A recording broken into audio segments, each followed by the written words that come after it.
اس کو وراثت میں سے حصہ دیا جائے گا، اور جو غیر وارث کی اولاد میں سے ہوگا اسے حصہ نہیں دیا جائے گا۔ یہ 3 اصول ہو گئے۔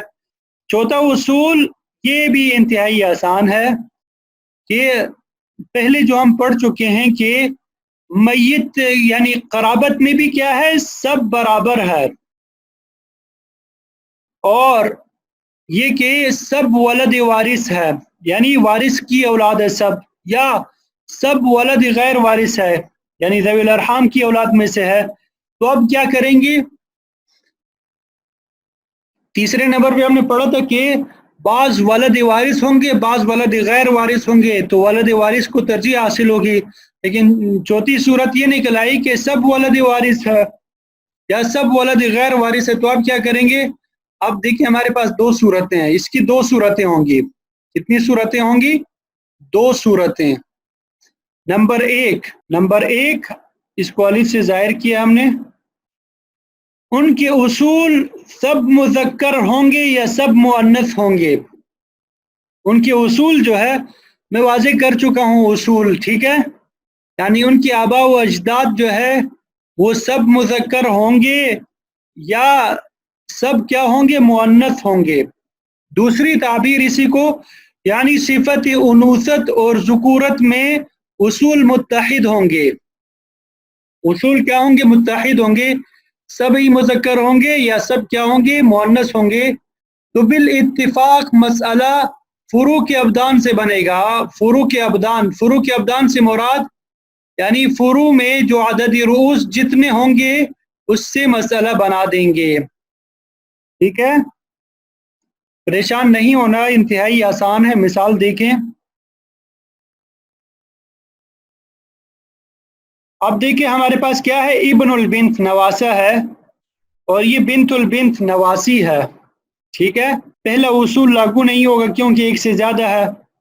دوسرا اصول بھی لاگو نہیں ہو سکتا کہ قریب والا وارث ہو جائے گا۔ یہاں پہ دونوں کیا ہے؟ برابر کے قریب ہے، یہ دونوں کیا ہے؟ برابر کے قریب ہے۔ تیسرا اصول ہمارے پاس یہ تھا کہ ولد وارث جو ہوگا اس کو وراثت دی جائے گی، ولد غیر وارث کو محروم رکھا جائے گا۔ کیوں؟ اس وجہ سے کہ یہاں پہ دونوں ولد وارث ہے، بیٹی ابن البنت بیٹی جو ہے یہ بھی ذوی الفروض میں سے ہے یہاں پہ، اور یہاں پہ جو بیٹی ہے یہ بھی ذوی الفروض میں سے ہے، وارث ہے دونوں، تو دونوں کیا ہو گئے؟ ولد وارث ہو گئے، ٹھیک ہے۔ تیسرا اصول بھی لاگو نہیں ہو سکتا۔ تو چوتھا اصول یہاں پہ لاگو ہوگا ہمارا، وہ کیسے؟ کہ ہم نے پڑھا کہ قرابت میں بھی سب برابر ہے، اور سب ولد وارث ہے یا بعض ولد غیر وارث ہے، سب ولد غیر وارث ہے، تو یہاں پہ سب ولد وارث ہے۔ تو اب اس کی 2 صورتیں ہم نے دیکھی، اصول سب مذکر ہوں گے یا سب مؤنث ہوں گے۔ اب یہاں پہ ہمارے پاس اصول کیا ہے؟ اصول یہ ہے، میں بتا چکا ہوں، یہ اصول اس کو کہتے ہیں، ٹھیک ہے۔ اب دیکھیں یہاں پہ اصول ہمارے پاس مؤنث ہے، اصول کیا ہے؟ مؤنث ہے، تو صفت انوثت اور ذکورت میں اصول متحد ہو گئے، ایک ہو گئے۔ تو بالاتفاق مسئلہ کس سے بنائیں گے؟ فروع کے ابدان سے۔ فروع ہمارے پاس کون ہے؟ یہ نیچے والے 2 جو ہے اس کو فروع ہم کہتے ہیں، فروع، ٹھیک ہے۔ اب فروع کے ابدان دیکھتے ہیں کتنے ہیں ہمارے پاس۔ اب یہاں پہ دیکھیں، میں بتا چکا ہوں بیٹا جو ہوتا ہے یہ 2 کے قائم مقام ہوتا ہے۔ کتنے کے قائم مقام؟ 2 کے قائم مقام۔ للذکر مثل حظ الانثیین کا اصول جو ہم نے پڑھا ہے، ٹھیک ہے۔ اور بیٹی جو ہے یہ 1 ہی ہوتی ہے۔ اب ہمارے پاس فروع کے ابدان کل کتنے ہو گئے؟ 3 ہو گئے، 1 اور 2 3۔ تو ہم نے مسئلہ کیا کر دیا؟ 3 سے بنا دیا، 3 کا 2 جو ہے وہ نواسے کو دے دیا، اور 3 کا 1 نواسی کو دے دیا، ٹھیک ہے۔ یہاں پہ صفت انوثت اور ذکورت میں اصول متحد ہے، ایک ہی ہے، مؤنث ہے دونوں صورتوں میں۔ یہ دوسری مثال دیکھیں، یہ میت کی بیٹی ہے، یہ میت کی نواسی ہے، ٹھیک ہے، اور یہ نواسی کا بیٹا ہے۔ یہاں پہ یہ غلط لکھا ہوا ہے، یہ نواسی کا کیا ہے؟ بیٹا ہے، میت کی نواسی کا بیٹا، ایک تو یہاں پہ لکھا بھی صحیح نہیں جا رہا، یہ میت کی نواسی کا بیٹا ہے، ٹھیک ہے. اسی طرح یہ میت کی نواسی کی بیٹی ہے، نواسی کی کیا ہے؟ بیٹی ہے، ٹھیک ہے. یہ مختصراً میں اتنا لکھ لیتا ہوں، میت کی نواسی کی بیٹی ہے. یہ میت کی بیٹی ہے، یہ میت کی نواسی ہو گئی، یہ میت کی نواسی کی بیٹی. تو یہاں پہ دیکھیے درجہ میں تینوں برابر ہے، دونوں کیا ہے؟ برابر ہے. اور سب کیا ہے؟ ولد غیر وارث سے، نواسی. اور نواسی جو ہے یہ کیا ہوتا ہے؟ ذوی الارحام میں، ذوی الفروض میں سے نہیں ہے، تو یہ غیر وارث ہے. تو اب کیا کریں گے؟ میں نے ابھی آپ کو بتایا کہ اصول میں دیکھیں گے. پہلی صورت جو ہے اصول میں اگر صفت ذکورت اور انوثت کیا ہوگی؟ متحد ہوگی، یعنی صرف مذکر ہے اصول میں یا صرف مؤنث ہے، تو بالاتفاق مسئلہ فروع کے ابدان سے بنے گا. یہاں پہ دیکھیں پہلی بطن میں بھی اختلاف نہیں ہے، دونوں کیا ہے؟ مؤنث ہے، بیٹی بیٹی ہے. دوسرے بطن میں بھی دونوں مؤنث ہے، ٹھیک ہے. اب تو فروع ہمارے پاس یہ ہے، تو فروع کے عادت سے مسئلہ بنا دیں گے. فروع ہمارے پاس یہ ابن 2 کے قائم مقام اور بیٹی جو نواسی جو ہے یہ 1 کے قائم مقام، مسئلہ 3 سے بنا دیا. 3 کا 2 اس کو دے دیا نواسی کے بیٹے کو، اور 1 جو ہے نواسی کی بیٹی کو دے دیا. یہ تھا جب اصول متحد ہوتے، ٹھیک ہے. اب یہ آخری اصول دیکھیں، اس میں اگر اصول جو ہے دوسری صورت جو ہے، اگر اصول جو ہے مذکر اور مؤنث دونوں اصول میں کیا ہو؟ مذکر ہو کچھ افراد اور کچھ مؤنث ہو. دوسری تعبیر جو ہے یعنی صفت انوثت و ذکورت میں اصول مختلف ہو، اصول کیا ہو؟ مختلف ہو. تو اس میں پھر اختلاف ہے. امام ابو یوسف رحمۃ اللہ علیہ فرماتے ہیں کہ فروع کے ابدان سے مسئلہ بنے گا، جس طرح بھی ہم نے بنایا فروع کے ابدان سے مسئلہ بنا دیں گے. لیکن امام محمد رحمۃ اللہ علیہ فرماتے ہیں کہ سب سے پہلے اس بطن میں وراثت تقسیم کی جائے گی، جس میں اختلاف ہے، جس میں مذکر اور مؤنث دونوں ہے. سب سے پہلے اس بطن میں کیا کی جائے گی؟ وراثت تقسیم کی جائے گی، ٹھیک ہے. پھر اس کی وراثت تمام ورثاء میں کیا ہو جائے گی؟ اس کے فروع میں دی جائے گی، اس کی طرف منتقل کر دی جائے گی. مثال دیکھیں، پہلے امام ابو یوسف رحمۃ اللہ علیہ کے مطابق مسئلہ حل کریں گے.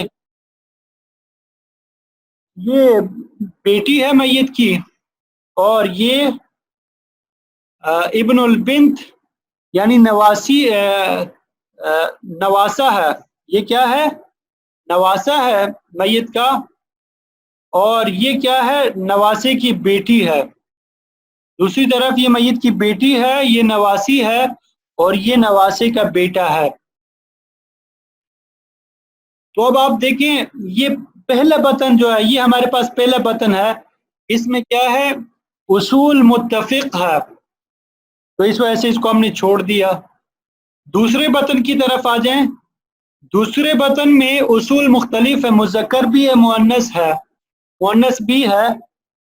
تو اس کے باوجود امام ابو یوسف رحمۃ اللہ علیہ فرماتے ہیں کہ اس تفصیل کو نہ دیکھیں، بلکہ جو فروع کے ابدان ہے اس سے مسئلہ بنا دیں. اب یہاں پہ بیٹی ہے 1، اسی طرح بیٹا جو ہے 2 کے قائم مقام، 2 اور 1 3 سے مسئلہ بنا دیا. 2 نواسے کے بیٹے نواسی کی بیٹی کو دے دیے، اور 2 1 جو ہے نواسے کی بیٹی کو دے دیا. یہ امام ابو یوسف رحمۃ اللہ علیہ کے مطابق مسئلہ ہم نے حل کیا، ٹھیک ہے. اب یہی مسئلہ امام محمد رحمۃ اللہ علیہ کے طریقے کے مطابق حل کریں گے. امام محمد رحمۃ اللہ علیہ کے اس میں ہم نے پڑھا کہ سب سے پہلے وراثت تقسیم کی جائے گی اس بطن میں جس میں اختلاف ہے، پھر اس کے بعد اس کے ورثاء میں منتقل کی جائے گی، تقسیم کی جائے گی. اب یہاں پہ پہلا بطن جو ہے اس میں اختلاف نہیں ہے، ٹھیک ہے، اس کو ہم نے چھوڑ دیا. دوسرا بطن جو ہے اس میں اختلاف ہے، مذکر اور مؤنث ہے. امام محمد رحمۃ اللہ علیہ فرماتے ہیں کہ جس بطن میں اختلاف ہے اس سے مسئلہ بنا دو. یہاں پہ 2 ابن جو ہے 2 کے قائم مقام ہے، اور بیٹی جو ہے 1 کے قائم مقام ہے. تو 2 اور 1 کتنا ہو گیا؟ 3 سے مسئلہ ہم نے بنا دیا. 3 سے کیا کر دیا؟ مسئلہ بنا دیا. 2 جو ہے یہاں پہ ابن کو دے دیا، اور ایک جو ہے یہاں پہ بیٹی کو دے دیا. ٹھیک ہے, اب کیا کرنا ہے, ہر ایک وارث کا حصہ اس کے وارث کی طرف منتقل کریں گے. اب یہ دو جو ہے یہ نواسی کی بیٹی کی طرف منتقل ہو جائیں گے, یہ ہم نے دے دیا اس کو. اور یہ جو یہاں پہ ایک ہے یہ نواسی کے بیٹے کی طرف منتقل ہو گیا, یہ ہم نے اس کو دے دیا. ٹھیک ہے, تو امام محمد رحمۃ اللہ علیہ کے نزدیک سب سے پہلے اس بطن سے مسئلہ بنایا جائے گا جس میں اختلاف ہوا ہے, پھر اس کے بعد اس کے فروع میں اس کو تقسیم کیا جائے گا. امید کرتا ہوں کہ یہ سمجھ آ گئی ہوگی. اب یہ آخری اصول پڑھ لیتے ہیں, بس تقریباً ختم ہونے کو ہے. اب یہ ایک مسئلہ یہی مسئلہ جو آخری اصول پڑھا ہم نے, اسی کو دوبارہ بیان کر رہے ہیں.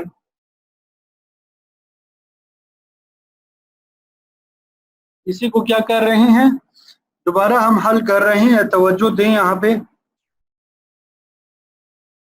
یہ دیکھیں, سب سے پہلے ابو یوسف, یہ بطن اول ہے ہمارے پاس, یہ بطن ثانی ہے, یہ بطن ثالث ہے, یہ فروع ہے. نیچے یہ کیا ہے ہمارے پاس, فروع ہے. یہ اس کی اولاد میں سے ہے. ٹھیک ہے, یہ اس کی اولاد میں سے ہے, یہ جو ہے اس کی اولاد میں سے ہے. ٹھیک ہے, اب امام ابو یوسف رحمۃ اللہ علیہ کے نزدیک چاہے صفت انوثت اور ذکورت میں اختلاف ہو یا نہ ہو, بہرحال فروع کی ابدان سے مسئلہ بنایا جاتا ہے.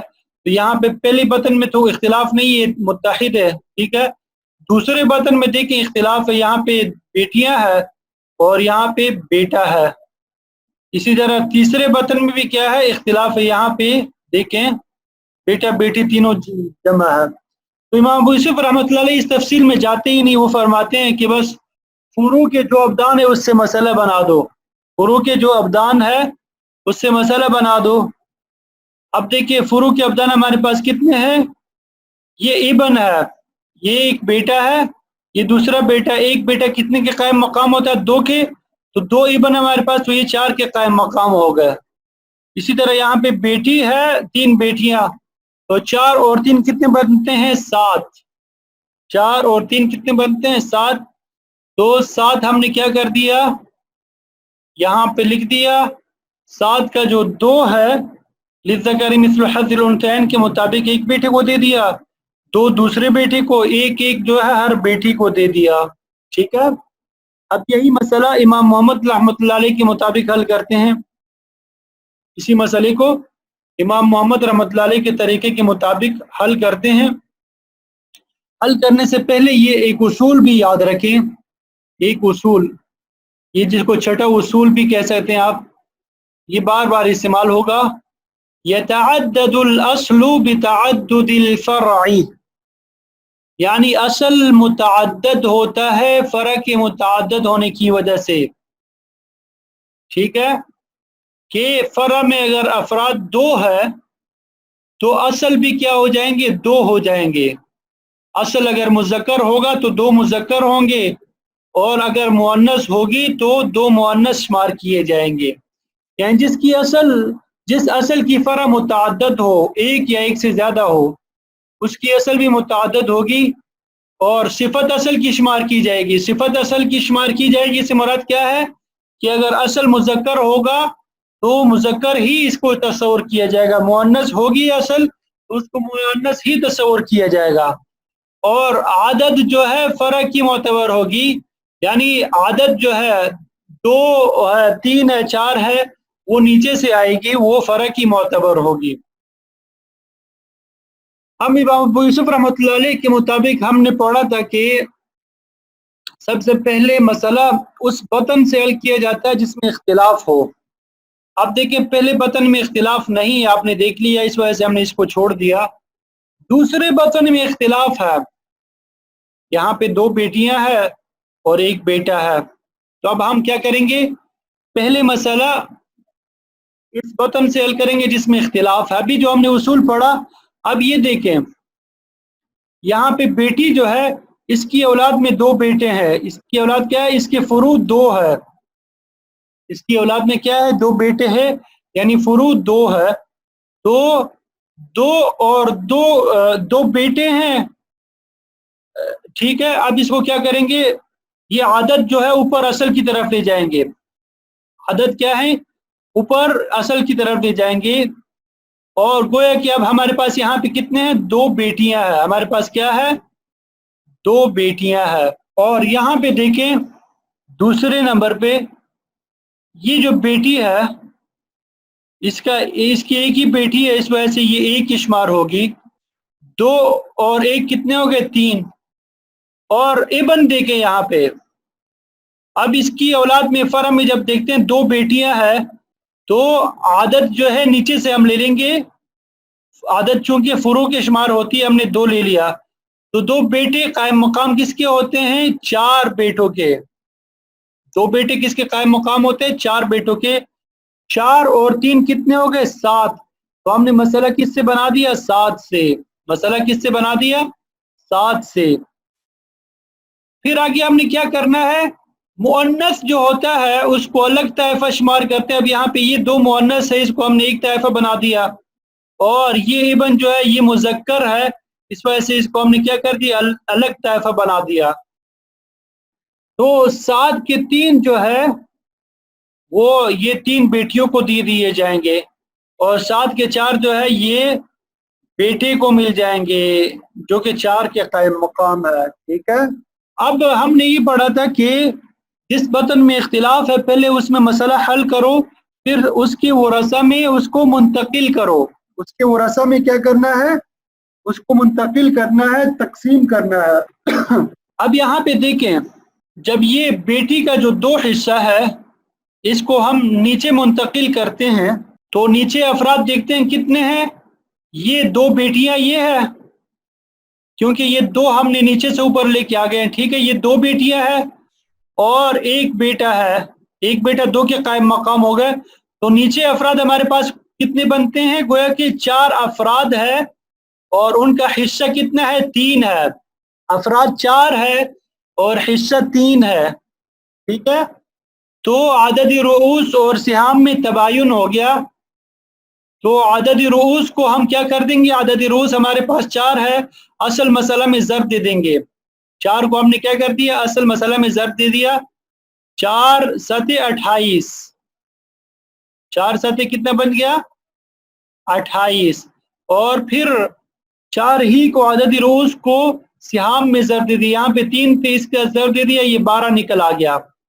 ٹھیک ہے، اسی طرح یہاں پہ بھی ضرب دیا، 4 چکے 16، ٹھیک، ہم نے تصحیح کر دی گویا کہ اب یہ 16 جو ہے آگے منتقل ہو جائے گا، 8 ایک بیٹی کے حصے میں آئے گا، 8 جو ہے دوسری کی بیٹی کے حصے میں آ جائے گا، اسی طرح یہاں پہ جو ہے 12 ہے، اس کو بھی ہم تقسیم کریں گے، 6 جو ہے ان 2 بیٹیوں کا حصہ ہو جائے گا، ٹھیک ہے، اور 6 جو ہے اس بیٹے کا حصہ ہو جائے گا، اب اس بیٹے کا حصہ نیچے اس کی فرع میں آ گیا، ٹھیک ہے، اور یہ جو 6 حصے ہیں ان کے 2 اولاد میں آ گیا، 3 جو ہے یہاں پہ اس کو مل گیا، 3 اس کو مل گیا، ٹھیک ہے، تو امام محمد رحمۃ اللہ علیہ کے اصول کے مطابق اس کو جب ہم نے حل کیا تو 3 اس کا ہو گیا، 3 دوسرے کا ہو گیا، 6 اس کا ہو گیا، 8 اس کا، 8 اس کا، اور ذوی الارحام میں فتویٰ امام محمد رحمۃ اللہ علیہ کے قول پر ہے، تو اس کو آپ نے یاد کرنا ہے، اس کی پریکٹس کرنی ہے، تھوڑا سا مشکل تھا آخری مثال، لیکن آپ اس کو توجہ کریں گے، اس کی طرف توجہ دیں گے، بار بار حل کریں گے، مشکل نہیں ہے۔ اب اسی کو عربی میں بیان کیا ہے، انتہائی آسان ہے۔ پہلے عمومی قاعدہ فَأَوْلَاهُمْ بِالْمِيرَاثِ الصِّنْفُ الْأَوَّلُ، سب سے پہلے وراثت جو ہے صنف اول کو دی جائے گی، اگر وہ نہ ہو تو ثم الثانی، صنف ثانی کو، اگر وہ نہ ہو تو ثم الثالث، پھر ثالث کو، اگر وہ بھی نہ ہو تو پھر رابع کو دی جائے گی، جس طرح عصبات میں تھا بنفسی میں جزء المیت تصل المیت جزء ابیہ جزء جدہ کو۔ یہ اما صنف الاول، پہلی صنف جو ہے ان کان واحدا یاخذ الکل، اگر ایک ہوگا تو سارا مال لے لے گا، وان کان اکثر، اگر ایک سے زیادہ ہو، فعند عدم الاستواء، اگر برابر میں نہ ہو، کیا ہو برابر میں نہ ہو، تو القریب یحجب البعید، جو قریب ہوگا قرابت والا ہوگا وہ دور والے کو محجوب کر دے گا، محروم کر دے گا، وعند الاستواء، اگر قرابت میں کیا ہو برابر ہو، استواء کا مطلب ہوتا ہے برابر،